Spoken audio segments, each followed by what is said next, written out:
Robert Henry Garmann, and I was born in Jackson Hole, Wyoming, 1942. Did your parents tell you anything about the day that you were born? Anything special that happened? Well, no, not at that time. Of course, later on, my mother said that when the Japanese bombed Pearl Harbor, she was laying on the couch listening to the radio. She was very pregnant at that time.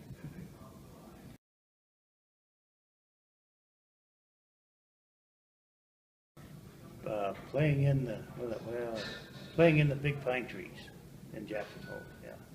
Because my mother worked for the park headquarters. We lived there. Okay.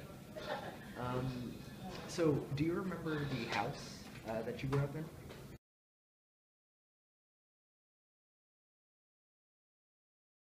Not there. Later, my mother married Archie Garmann, my stepfather, and we moved out to the ranch. Then we lived in a log cabin. Okay. There, and, no running water, no electricity, no indoor plumbing.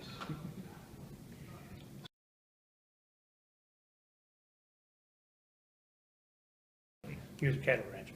Cattle rancher? Yeah, he's my stepfather. Did you know your real father? No. I still don't, yeah. How about your mother? Was she a stay-at-home kind of woman, or did she get out and work? Well, she after the kids were born, she stayed at home and worked there because back in those days, you had a crew of ranch hands, even for a small place, so she had to cook for the help. Yeah. So, do you know why your first parents split? No. No? Okay.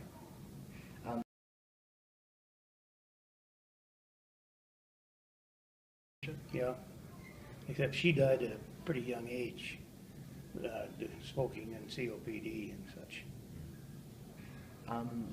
What did your father herd? What did he raise? We raised beef cattle. We did calve the cows out in the spring and sell fat calves in the fall, or not fat, sell feeder calves in the fall.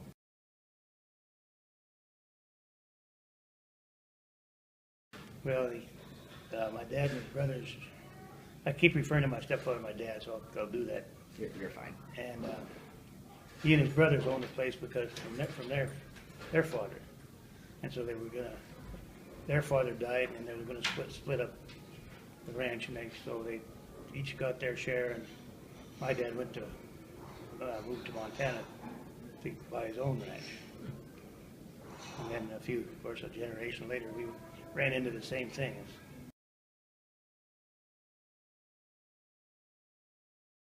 Yes, I'm the oldest of five. Actually, I'm the oldest of six, because there's one brother that died at the age of 4. What was it like growing up with 5 siblings? Oh, it was pretty good. There was just 3 of us, so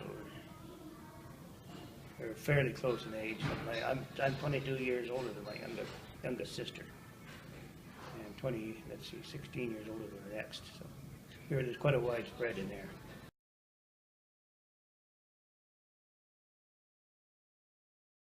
Yes, I remember my paternal grandfather on the ranch there, just a little bit. I mean, I wasn't close to him at all. And then my mother's parents, I remember them too, but they lived in Sheridan, Wyoming. We lived in Jackson Hole, and that was quite a ways away in those days. Long trip.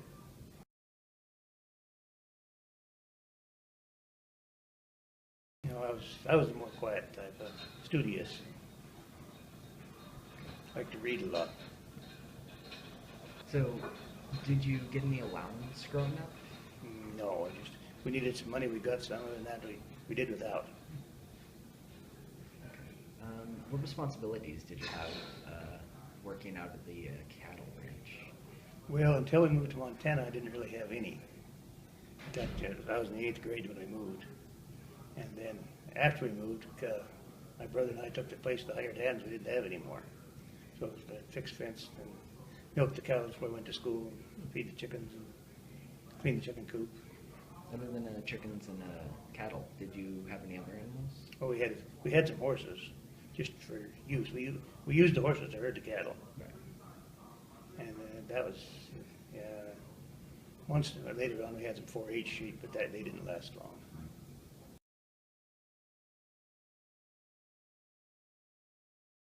Well, in Wyoming, it was a one-room country school. And then later on, they had a crew come in to build the Jackson Lake Lodge, to build a big motel there, so they had so many people there that they used the motel rooms, and they had a 2-room country school then for a while.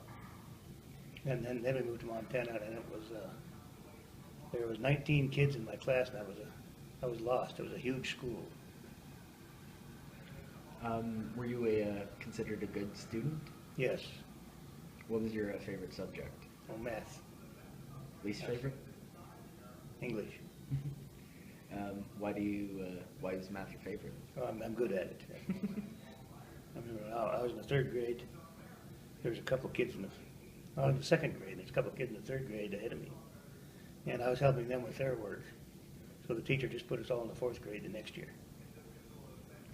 Did you have any favorite teachers? Oh yeah, the math teacher in high school, and there's I remember Miss Taylor in the great elementary school. She was from back east, but she was nice.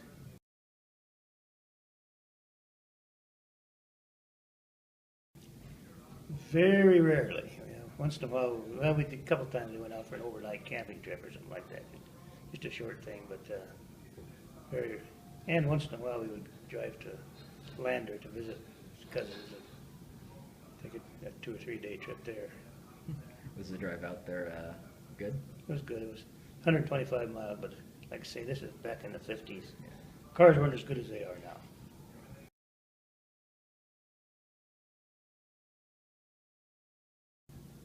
Well, Christmas and Thanksgiving were pretty traditional. 4th of July, we'd have our own fireworks. We set them off there on the ranch. And yeah, that carried on through the years. I guess the last time we did that was, about 1980 something.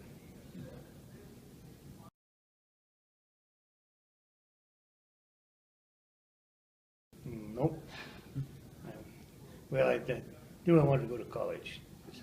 Like I said, I was a good student, and I was good in math, so I took engineering because that's what good math students do. And I took mechanical engineering in college because that was the most broad field in the engineering field. So I just kind of floated in there. And What college did you go to? Bozeman, Montana State University.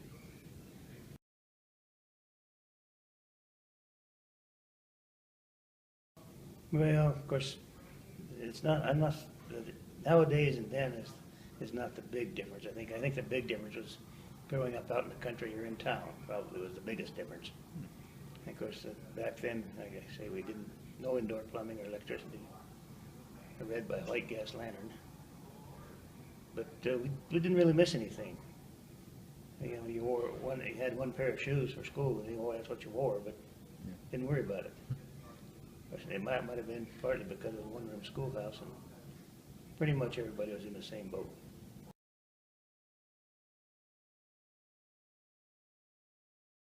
Oh, here again, I was in the class. I was a nerd. If it had computers back in those days, I would have really been into them, but it didn't. Yeah. But I like math. I did go out for football, but I ended up sitting on the bench all the time, and not athletic at all. So. What was your high school graduation like? Oh, I was salutatorian, number 2 in the class. So I wasn't even in the top 10%. I was number 2 in a class of 19. But it was good. Alex, of course, most of us knew we were going to college, or if we were going, and we were excited to be going on to school. Excited, of course, to be out of high school too. Yeah. Did you know that you wanted to study engineering once you went to college? No, not really, no. My whole life has worked that way. I just go along and work, and then something comes up and I say, okay, we'll do that.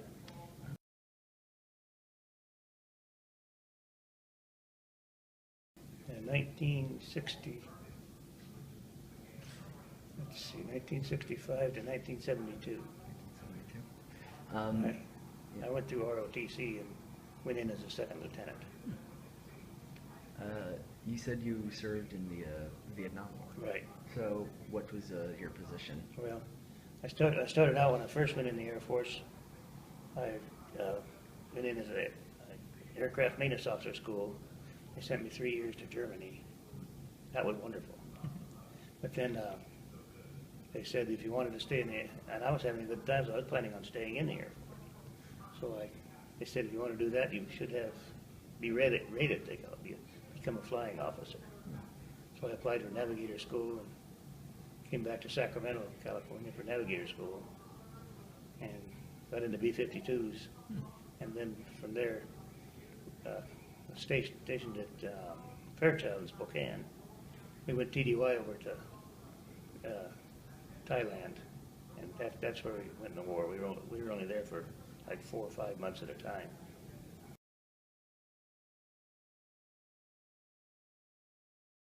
Well, of course, I didn't fly it. I was the one that told the pilots where to go. Just down, turn there. The navigator sits downstairs, and the black hole is Calcutta. You got the only light is from the radar scopes. The navigator and the radar navigator sit downstairs with no light. And B-52, they eject downwards if there's trouble, so you don't eject too low. It was a good time. I enjoyed it. Okay. Did you ever see any gunfight or anything like that? No, not one time they did fire a surface-to-air missile at us. It looked like a telephone pole coming up. Of course, I couldn't see it. I could see it down in the black hole, but didn't see it. But the pilots they're sitting upstairs, they saw it. And a little pucker factor there too, yeah. So, but it missed us completely. Yeah. Where were you flying over when that was shot at you? That was, I think it was Laos, yeah. You said you were stationed in Germany for Right. 3 years. Yeah, 3 years as aircraft maintenance officer. What was that like? Oh, that was great too, because of course this was not we weren't in Vietnam. We were there in Germany. German people loved us. Especially if you tried to speak a little bit of German, they'd be really happy. And so we got to travel a lot from there. And I had a good. That's why I decided to stay in the Air Force. So, after you got out of military service, what did you do afterwards? No, I went back to Mexico. I didn't get to stay in the Air Force as a career because after I'd been a trip to Thailand, I went in to get new glasses, and they said I had glaucoma. And they discovered I'm blind in my right eye. So they grounded me, and they retired me with a veteran's pension. So I went back to the ranch to help my dad raise cows, and that's where I raised my family.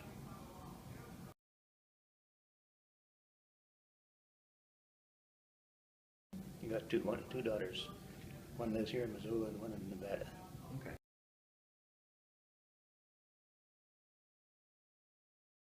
Oh, I met her in Germany. She was a teacher for the DOD schools overseas. She's from California, so she taught a year in Okinawa and a year in Korea. And then they let her go to a good part of the country, so they sent her to Japan, or to Germany, rather. And I met her there, and we got married over there. How did you two meet? Oh, we lived in the BOQ. BOQ is Bachelor Officers' Quarters, and the teachers lived in one wing, and the bachelor officers lived in another. And of course, we'd have parties and everything. And we had a friend, a mutual friend, that said, "Oh, you two have to get together," so we did. Okay. So you had two daughters. What did your wife do for? Oh, she was a teacher, and she did that when we moved back. The farm the ranch down at Ennis. She went to work after the second daughter was born. She went to work in a school, and she worked as a teacher's aide there. Was your marriage pretty good? Oh, yeah, it's good, yes. What would you say made your spouse special? She was the best person with small children I've ever seen. And she was my best friend too. And later on we learned, after my father died, I decided to get out of the ranching business. So I went back to school in Botan and got a mathematics degree. And the only place I would talk to a 58-year-old man for a beginning teaching job was California.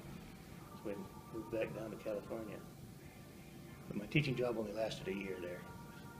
After that, did you move back to Montana? No, we stayed there because by that time our oldest daughter had moved down to Nevada, just about 2 hours from where we were, and my wife's mother lived in Vacaville, which is an hour and a half the other direction, so we were halfway in between them then. And it was a nice place to live.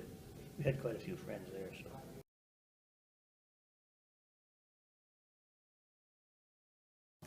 Well, it was a lot different on the ranch and in the country, I think, because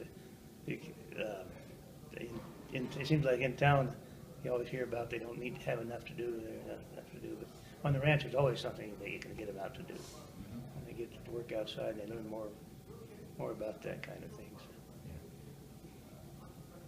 It's like my brother and my brother said, I told him, we were qualified ranch hands, and he said, well, that wasn't worth anything, but actually it is.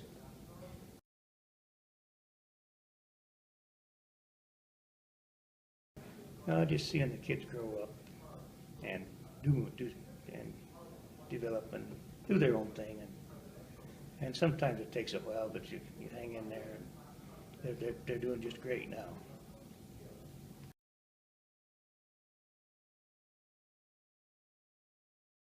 Got one granddaughter. Yeah, like the daughter in Nevada, she has a daughter.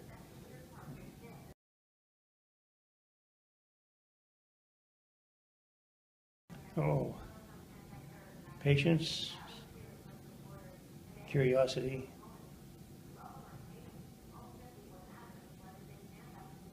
and I guess a willingness to help people. What was your best talent? Mathematics. I'm not an expert at anything. I'm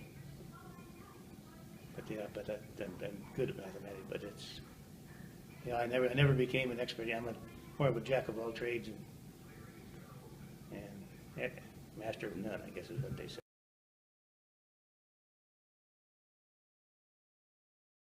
Well, one of my favorite authors is James Michener. I've read most of his books. What style did he write in? Well, I guess you'd call it historical fiction. He'd take like Hawaii was one of his books. Invent a family, or that he'd follow their history through and then follow them through to the present day to this current generation. He'd do the same thing in Wyoming, and he did the same thing with religion. And The Source is the name of the book.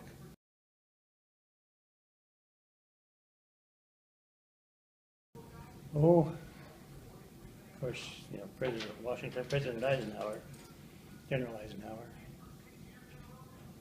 and Colin Powell, I guess some of the military generals. Any in particular? Oh, I think Eisenhower would be the best, because I don't think that if it came to a war like World War II nowadays, I don't think we could win it. The whole country got behind the effort then, and I'm not sure they would now.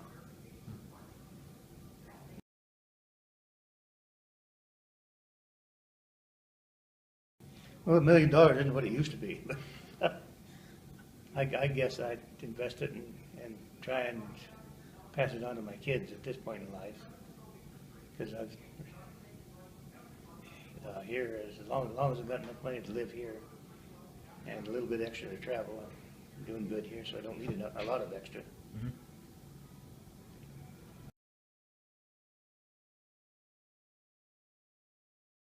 High places.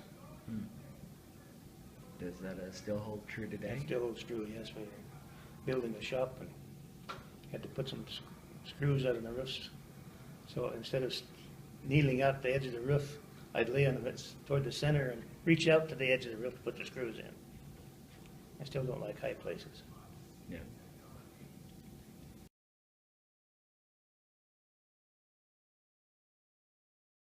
Well, personally, it's worse because my wife died just about a year ago. Sorry to hear that. But other than that, some people have said that the high school days were the best, and I disagreed with that. I said life has been good just as you go on for years and years.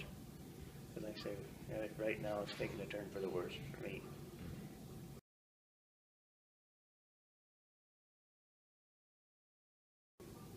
Well, health, of course, and then keeping your brain active is important. Of course, I can see me slipping, and I see a lot of my friends around here slipping also. This is kind of it's a nice place to be here, but it's kind of a sad place too. Yeah. Everybody's on their way out.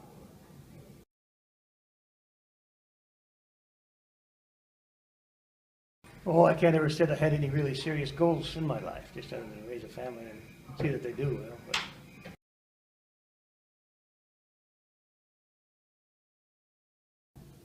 about 40.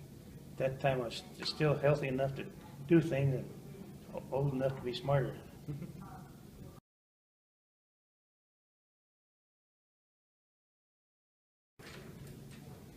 Actually, I haven't thought about it too much because it seems like maybe I'm aging a little bit faster than some people, and maybe that's because of my attitude towards it. But there's people in here that are 90 years old. And there's a couple of them, their brains are just as sharp as mine.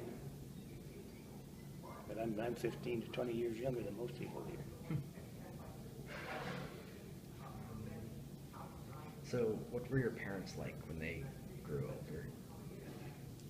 I said my dad was 100 years behind the time, and I was only 50 years behind. He was really definitely conservative, old-fashioned. When we lived in Wyoming, yeah, they did all their work with horses. And when we moved to Montana, we finally did get a tractor too.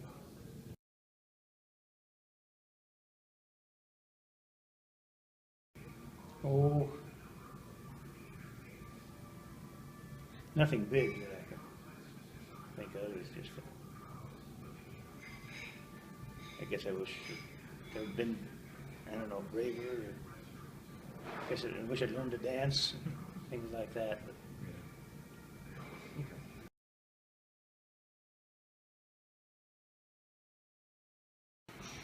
oh, some more travel. Of course, now this is a problem here because, like I say, most people here are long past their traveling stage. Without my wife, I don't have a traveling companion. So I just did go get back for a month in San Diego area and Nevada and California. Went down there with my older daughter to see the San Diego Zoo. Nice. Like to do more things like that.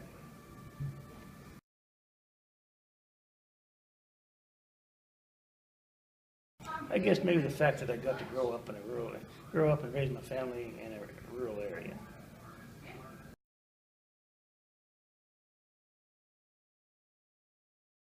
When I was 5, I broke my leg. And I spent a lot of time in traction in bed. And I kind of blame that for my lack of athletic ability because I was in bed. I should have been out running around and building my coordination and strength. Right.